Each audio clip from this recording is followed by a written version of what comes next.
তারেক, আমরা জানতে চাই ফ্লাইট লেফটেন্যান্ট তৌকির ইসলামের জানাজা সম্পন্ন হয়েছে কিনা, আর কি আনুষ্ঠানিকতা বা কি দেখতে পাচ্ছেন?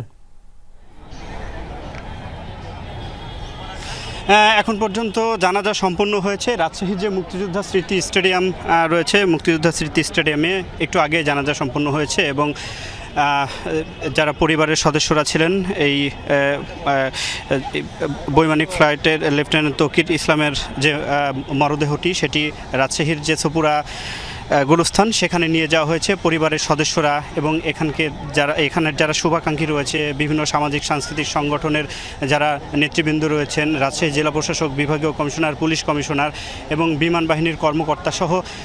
সর্বস্তরের মানুষ আসলে রাজশাহীর যে মুক্তিযোদ্ধা স্মৃতি স্টেডিয়ামে তারা আসার পরে এখন তার মরদেহটি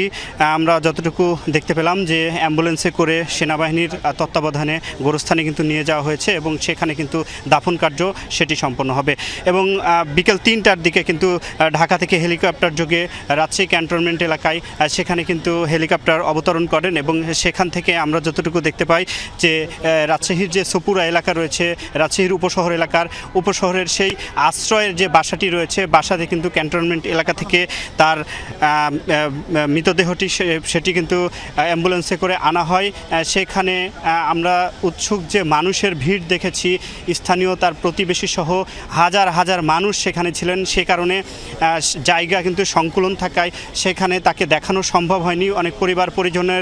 পরিজন যারা রয়েছে তারা এই রাজশাহীর যে মুক্তিযোদ্ধা স্মৃতি স্টেডিয়ামে সেখানে এসেছেন এবং এইখানে আসলে তার পরিবারের সদস্যরা, তার আত্মীয় স্বজনরা সকলেই কিন্তু এখানে এসে তার শেষবারের মতো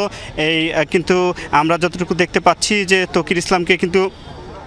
দেখেছেন তার মরদেহটি এবং এখন পর্যন্ত সকলে তার পরিবারের সদস্যরা এই ঘটনার সাথে সুষ্ঠু তদন্ত করে যেন এমন ঘটনা না ঘটে, বাংলাদেশে কোনো মায়ের কোল যাতে খালি না হয় সে বিষয়ে তারা বলেছেন এবং তারা বলেছেন যে এই ঘটনাটি দ্রুত আইনশৃঙ্খলা বাহিনী এবং সরকারের পক্ষ থেকে যেন দ্রুত এই বিষয়টি যেন সুষ্ঠুভাবে তদন্ত করে যারা দোষী রয়েছে এবং সুষ্ঠুভাবে তদন্ত করার যে প্রত্যাশা সেটি কিন্তু রাজশাহীর সর্বস্তরের মানুষ কিন্তু বলেছেন। এখন যেমনটি রাজশাহীর মুক্তিযোদ্ধা স্মৃতি স্টেডিয়ামে রাজশাহীর যে সর্বস্তরের মানুষ কিন্তু রয়েছে তার পরিজন সাথে তারা এখনও কিন্তু বের হচ্ছেন। রাজশাহীর যে সপুরা গোরস্থান রয়েছে সেই সপুরা ঈদগাহ গোরস্থানে কিন্তু তারা যাবেন এবং গিয়ে সেখানে একটু পরেই তার যে দাফন কার্য সেটি সম্পন্ন হবে এবং আমি যতটুকু দেখতে পাচ্ছি তার পরিজনের সাথে কথা বলেছি।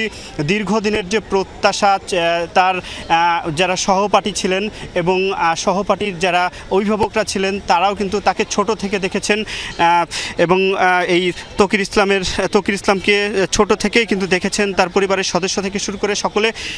সকলেই কিন্তু বলেছিলেন তিনি খুব শান্ত শিষ্ট, নম্র, ভদ্র একজন মানুষ ছিলেন এবং তার বাবা মার যে কঠোর পরিশ্রমের মাধ্যমেই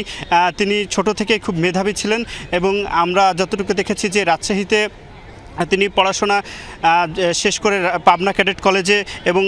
তারপরে এই প্রথম তার যে পরিবারের যে প্রত্যাশা ছিল, চাওয়া ছিল তিনি প্রথম বিমান অবতরণ করবেন, সেটি কিন্তু সকলেই দীর্ঘ অপেক্ষার পরে কিন্তু এই মর্মান্তিক যে দুর্ঘটনা সেটি সকলকেই আসলে নাড়া দিয়েছে এবং সকলেই ব্যথিত এবং সকলের চোখে আমি দেখতে পেয়েছি যে তার আত্মীয় স্বজন, প্রতিবেশী, আশেপাশের সকল মানুষের চোখে আমি পানি দেখেছি তার জন্য এবং যতটুকু আমি এখন পর্যন্ত দেখতে পাচ্ছি যে রাজশাহীর মুক্তিযোদ্ধা স্মৃতি স্টেডিয়ামে এখানে কিন্তু এখনও মানুষজন আছে, এখনও কিন্তু বের হতে পারেনি। তারা কিন্তু সকলে বের হবেন, সপুরা গোরস্থানে সেখানে যাবেন, গিয়ে তারপরে সেখানে তার কবর এই তৌকির ইসলামের যে কবর সেটি